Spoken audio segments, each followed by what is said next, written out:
सुप्रभात बच्चों, हम पढ़ रहे हैं समूह 17 के तत्व और उसमें क्लोरीन के ऑक्सो अम्ल।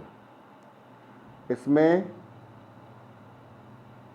क्लोरस अम्ल और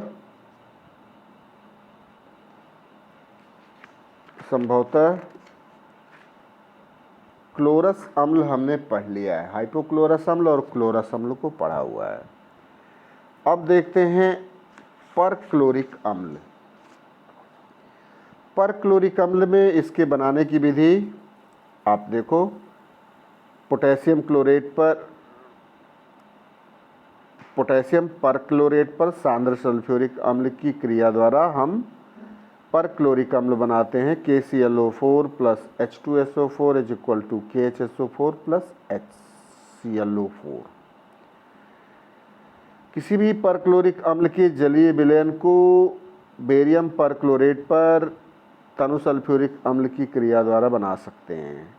बेरियम परक्लोरेट है BaClO4 twice H2SO4 is equal to BaSO4 plus 2HClO4। Barium sulphate का अवक्षेप सफ़ेद छान कर निकाल देते हैं और परक्लोरिक अम्ल को प्राप्त करते हैं।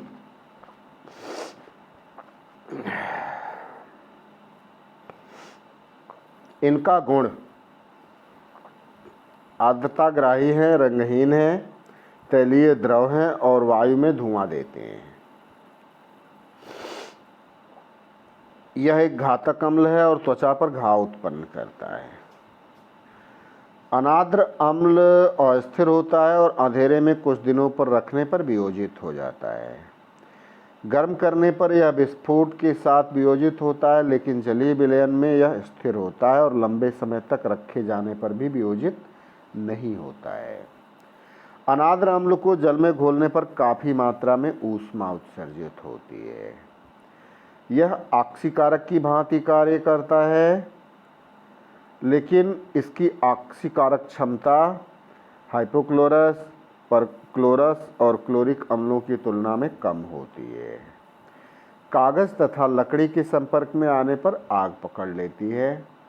फास्फोरस पेंटॉक्साइड द्वारा निर्जलीकृत किए जाने पर क्लोरीन हेप्टॉक्साइड बनाता है। 4HClO4 plus P4O10 is equal to 2Cl2O7 plus 4HPO3।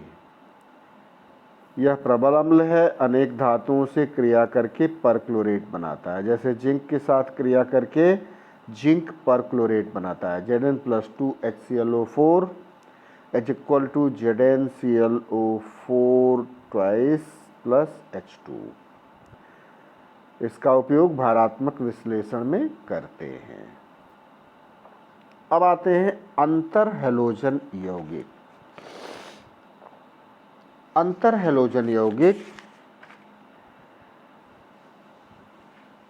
जितने भी हैलोजन हैं वो परस्पर आपस में ही क्रिया करके अंतर हैलोजन यौगिकों का निर्माण करते हैं, जिसका सामान्य सूत्र XYN होता है, जहाँ पर N एक पूर्णांक संख्या है।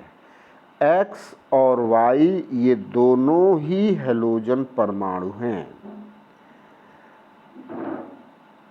अंतर हैलोजन यौगिकों में X सदैव आकार में बड़ा तथा Y हमेशा आकार में छोटा होता है। इनका वर्गीकरण में N के मान के आधार पर अंतर हैलोजन यौगिकों की 4 श्रेणियां हैं: XY, XY3, XY5 और XY7। अगली जो तालिका है, इस तालिका के माध्यम से हम इनको पूर्णतया वर्गीकृत कर सकते हैं। XY में ClF है, BrF है, BrCl है, ICl है, IBr है। XY3 में ClF3 Br(F3) ICl3 है। XY5 में Br5 IF5 है और XY7 में IF7 है।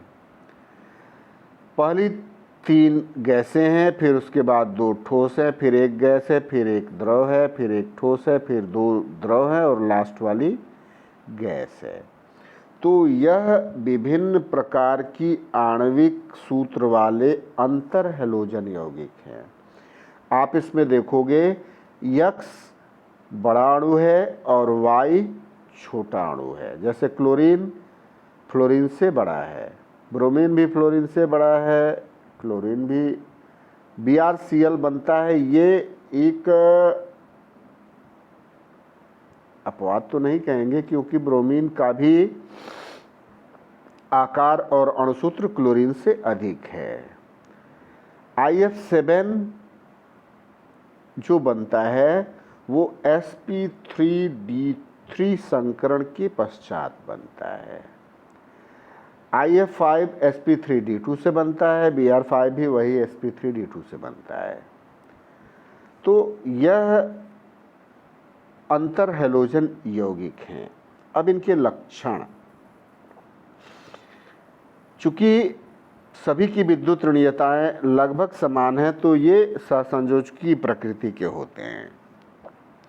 वाष्पशील और अस्थिर हैं, प्रतिचुंबकीय प्रकृति के हैं, हैलोजन से अधिक क्रियाशील है और जल से क्रिया करके जल अपघटित हो जाते हैं, जैसा कि इसमें दिया हुआ है।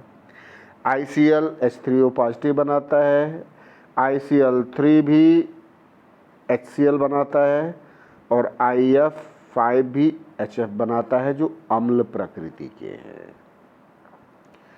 प्रबल ऑक्सीकारकों की भांति व्यवहार करते हैं और अन्य तत्वों से क्रिया करके हैलाइड भी बनाते हैं।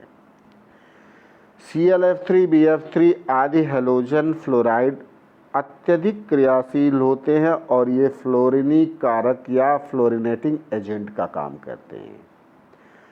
XY प्रकार के अंतर हैलोजन यौगिक असंतृप्त हाइड्रोकार्बनों से योगात्मक उत्पाद बनाते हैं। जैसे ethylene CH2 double bond CH2 पर XY की क्रिया से CH2X और CH2Y बन रहा है।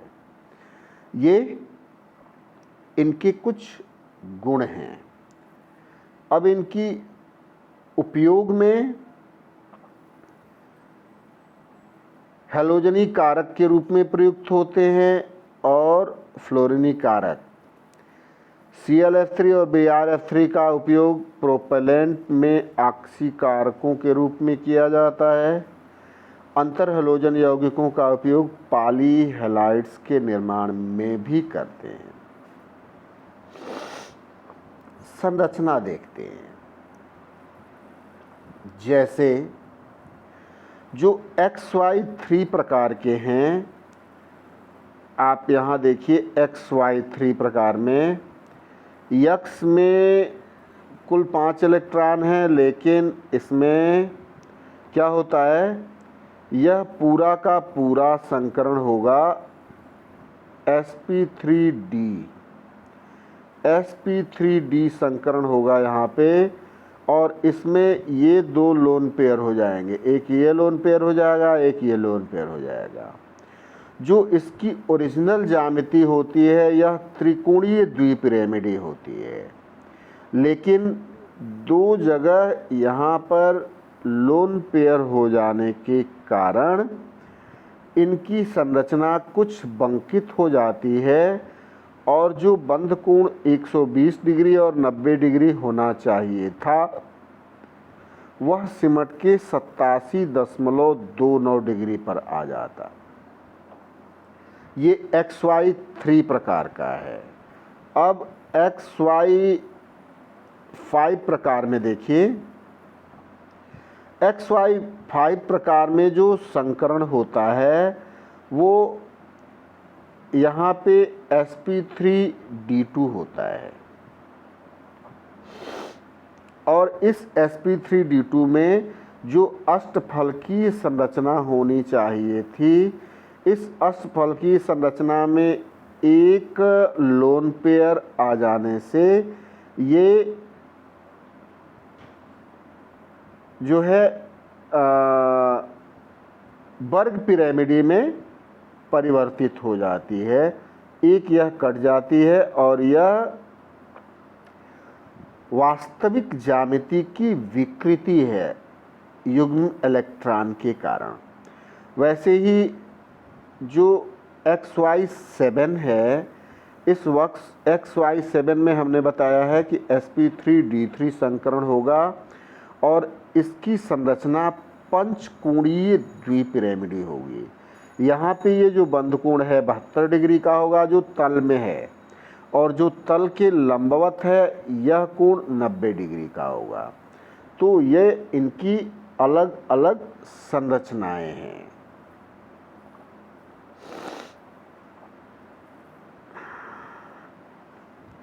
तो ये था इनकी अंतर हैलोजन यौगिकों की संरचनाएं।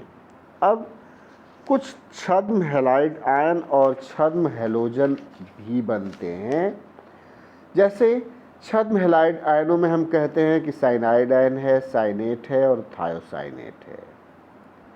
छद्म हैलोजन जो होता है वो साइनोजन होता है, ऑक्सीसाइनोजन होता है और थायोसाइनोजन होता है। तो ये भी हैलोजनों के समान ही गुणधर्म प्रदर्शित करते हैं, इसलिए इन्हें छद्म हैलाइड आयन या छद्म हैलोजन कहते हैं। Cn नेगेटिव, OCN नेगेटिव और SCN नेगेटिव ये छद्म हैलाइड आयन हैं, जबकि Cn ट्वाइस, OCN ट्वाइस और SCN ट्वाइस ये छद्म हैलोजन कहलाते हैं। तो ये थे अंतर हैलोजन यौगिक। वर्ग 17 के तत्वों में माध्यमिक शिक्षा परिषद की गाइडलाइन के अनुसार इतना ही है। तो आज के लिए इतना ही। कल हम उत्कृष्ट गैसों के बारे में पढ़ेंगे। धन्यवाद।